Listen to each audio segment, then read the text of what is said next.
Let's have a moment of silence for Silkstone dolls. Silkstone dolls. Hey guys, I'm Mick. I'm Mike. Thank you so much for hanging out with us today. We are unboxing our very first Silkstone doll with you. It's a bunch of firsts. It's so weird. I feel like I thought I would have had maybe unboxed a Silkstone before because I do have quite a few, but for some reason we never actually reviewed any. It's very true. We never, I don't know, it just happened that way. But today we are going to be unboxing the Best in Black doll, which came in her shipper, so I'm gonna remove her. And this is the first doll that was released from the last Silkstone collection. So as many of you may know, the Silkstone dolls will no longer be made after this year, which is really sad because I think that it's something that Mattel was offering that was so unique to the Barbie brand, and I feel like I don't know what they can do to replace it. Like, even if they're not going to replace the Silkstones, like, what can take up that part of the collection? Unless they're just, I don't know, cutting costs. Maybe something new will come out. One second you have a little fluff here on your face. Thank you so much. You're welcome. Okay, let's go through this last one. This is she, and she comes in a really cute white box. And this line of the 2020 Silkstones have the art designed by Robert Best on the cover, which is cute and in color, which I actually think is quite striking. I like it, super cute. I really love all of Robert Best's sketch work of the dolls. I think when you see them in that form, they're really beautiful. Sometimes the execution is maybe like a little different. Not bad, just different than with the sketches, but when you see the sketch, you can see really where the idea originated, and like it's really nice to look at. So you have that, you have the designer at the back here, Robert Best. So this doll has no more than 20,000 produced worldwide, so she's a gold labeled doll. Great. And we're going to be removing her lid. Oh, look at this. Yeah, so I thought this doll was so pretty, I bought two of them. So one I wanted to unbox and one keep in box. I mean, everyone's opinion on her is very specific, and which is fine. Like, people liked her, people disliked her, people found her too boring, too simple. I was just taken away by her face. Okay. So she has this stunning. Look at this beautiful packaging over it. Look at this. It's like getting a beautiful pair of shoes. Yeah, and then there she is. It's our first Silkstone. Oh wow! I think she's gorgeous. So this is so cute. And there's just something about her face that I was obsessed with. Look, she's a really simple doll, but you can do so much with her. This is her. She comes in this fuchsia pink background, and when you lift the box out, you can actually, oh wow, pull her out. So fun. So the doll does come with a certificate of authenticity, which is taped at the back. And do you keep all your boxes from your Silkstones? Well, to be really honest, almost every one of my Silkstones are still in box. Okay. So they're stored that way, and the dolls that I have in box, I do keep the boxes for. Because I think they're such sturdy boxes, and Silkstones are so fragile. I know that I have like a home to put them in if I'm not displaying them or I want to move something around. Well, that's a good. Oh my god, I almost just fell backwards. Oh, you almost fell into a new background.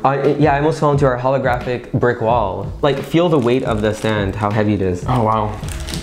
So the weight of the stand is heavier because the doll is heavier. Exactly. So for it not to like flop over, they make the stand a bit heavier. So can you just explain what Silkstone is? So from my understanding, what the Silkstone is a resemblance to porcelain. Okay. So the doll has more weight, but it's not as fragile. It is derived from plastic, I think. If I'm not mistaken, it is like a plastic, acrylic type of material that has the feel and effect of porcelain, but is not porcelain. So yeah, it's quite interesting. I know that a big thing that changed in the Silkstone line a few years ago is that they went from having the very traditional Barbie body, the twist and turn kind of very curvy doll body, to the articulated body.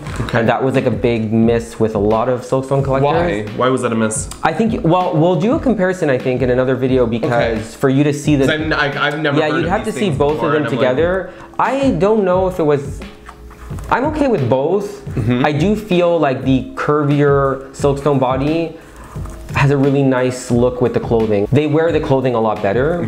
This sometimes looks a little like thin and like shapeless, I would say. Okay. You'll see her body when we actually take her dress off. So to remove the doll from her box, you just have to take apart these really cute black ribbons, but sometimes they're knotted in a way where super tight. Yeah, and because I don't like cutting through these, I have to like fight them until it's done. But definitely have to say that the quality has changed in terms of the overall aesthetic of the dolls. Like the collections that are put out, the concept is not maybe as impactful as the past lines. Like when you had a Silkstone doll line come out, you had like 5 or 6 dolls I think come out throughout the year, and every doll looked different but had like a theme for that year, and it was like really, some of them are just like stunning. There's always like a Grail doll that comes out of a Silkstone, because there have been, and I mean it's been 20 years now that they've been around, so if you take 5 dolls, let's say on average per year, you're looking at the math that I can't do, so that's about how many dolls. Right now. Let's say in the last 20 years there's been 100 Silkstones, more or less, if every year 5 dolls came out. Oh, wow, so to like, yeah. It's attainable though. It's attainable. It's an attainable number. It's an attainable number. Maybe the wallet is not going to be as attainable to be able to buy all of them, because the older ones, obviously, like anything that's a bit more vintage, gets really pricey. So when you look at eBay, some are really expensive. Firstly, we're gonna look at the netting that comes on the doll. So most Silkstones always come with a net to protect the hair. So I'm just gonna remove that and release her beautiful honey blonde locks. I love, like, seriously, look at this beautiful hair. So beautiful. It's a little boxy, but like when you look at it, it's really pretty considering. Wow. Super soft. Super soft. So the doll has a really beautiful neutral makeup palette going on. She has her blue eyes, a little dark liner, and a peach colored lip. So I think that's what really drew me to her. She's very versatile as a doll. You can do a lot with this Barbie, and she's not in the typical like pink lip and all like this like super vibrant makeup. Now her dress, it's a little basic. It's basic. It's well constructed. Yes, and it has a really interesting fabric, and I believe that if you accentuate it with some accessories or some jewelry, like maybe belt it or put something with a necklace, you can do a lot with it. I've seen Suresh restyle her and she looks amazing, so good job with that. So he has inspired me to get her out of the box to also do something in the same type of feel. And she has her little Barbie fashion model collection tag on her arm. She is articulated at the knees, which is kind of stiff. You could do a little articulation. It's not like super like a play line articulation. Yeah, it's not for sure. And she can move her little arms at the wrist and at the elbows. But now she has like a plastic underdress to protect her skin, because it could happen sometimes. Her skin. Yeah, with black fabrics or like vibrant colors, it can bleed sometimes on the plastic of the body. So they do it to protect them. So if you do keep them in box forever, it's fine because they will have like the plastic. But if you, let's say, remove the plastic, dress her out, and don't check up on her every now and then, you may possibly stain her, so you have to be careful. That's crazy. She has little black stockings, which I feel are at an interesting length. I like them. I like them too. And then she has a little black pump, which we've seen, if I'm not mistaken, in the Silkstone line before. And at the back, her dress does snap with 2 little black snaps, which I think is okay. And she's really like, there she is, like that's pretty much it, you know? To be very honest, if I'm with somebody starting to collect Silkstones and this is the first one I can get at like a usual retail price, I wouldn't be blown away. So she retails for 60 American dollars and on Amazon Canada for 90, I believe, or 89. I did get her on sale actually on Amazon. They had a sale. I picked her up, no joke, for like $38 Canadian. I don't know, the sale was insane. It was back in like December, so I bought 2 of them. Reason I bought 2 of them is like, for me, when I see this doll, well, you basically got two for one basically. But, so that and I never pass up the sale, let me tell you. Mick never passes up a sale. But for me, this doll is, the way I would use her is almost the way you would use like a #1 reproduction doll, where like you could dress her in different Barbie fashions from that era as like the model. Yeah. I feel like I want to dress her now. She's very model-esque.